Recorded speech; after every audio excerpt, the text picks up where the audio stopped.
akezi zikatandika ibiro 20 by'ukwezi kwa 11 umwaka w'2022 abarorezi okutwariza hamwe nibaruga omahanga gataragamuna gamwe okwetorora ensi omuri aba harimo n'Abanya-Uganda obutebirwe nabo orukorera omahanga g'abaharabu bamwe omurobo nibongera kwereza ebendera ya Uganda nk'omugumwe gukonja kushenda abarorezi abandi okonja kumanya ihanga Uganda obundi bakaba barambuzi. Twasazeo okuwanika flaga ya Uganda nga naffe twagala okulaga mbu ensi yaffe Uganda it's a part of Africa. Ensi yaffe nojulwa kubanga tetwasobodde kwetaba mu mpira World Cup ya FIFA naye kyensuubira inshallah maasawo tuyinza okuba naffe Uganda twalituuka ku buwanguzi nekisoboka okubanga tutegeka emipiira. Uganda kale eyo nga yo naffe kenyine tuli ku musaayi tujagala.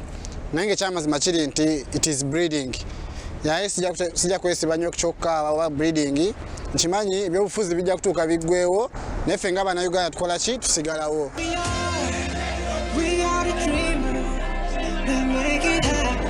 Mpanisi ye Qatar eye Uganda ino kubeerawo. Oyo muwalabu ajja kubuuza onani ava mu ggwanga ki ajja kulaba black yellow red.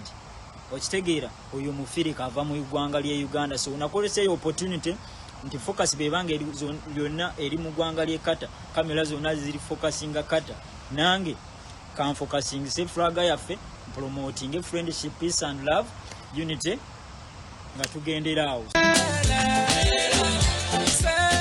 Abanya-Uganda bari umwanya ugu nibajangu eva kozera omuri Qatar nibatekateka ngo nibyukwera abatakumanya ihanga Uganda okonja kurumanya ubundi nyensya bakija bakabarambuzi.